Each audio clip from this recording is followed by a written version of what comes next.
Mag-alin tayo ngayon mga idol ng sidecar. Yung sidecar, tagilid. Pag tiningnan natin dito, yan.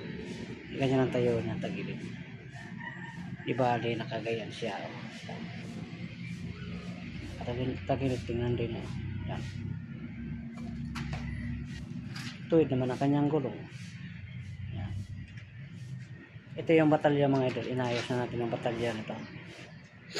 Ito, sidecar may problema mga idol. Ito na. Yan. Pag nilipil natin dito, ang tubig niya malayo. Ayan, kanyang tubig. Ang layo. Dapat yan, nasa gitna siya, nakagayan. Ibig sabihin, yan mga idol. Tagilid ang kanyang gulong.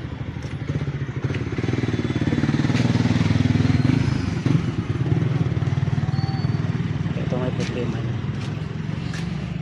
Ang gawin natin, tabasin natin gawa ito. Bila din. Yan. Kaya natin tabasin.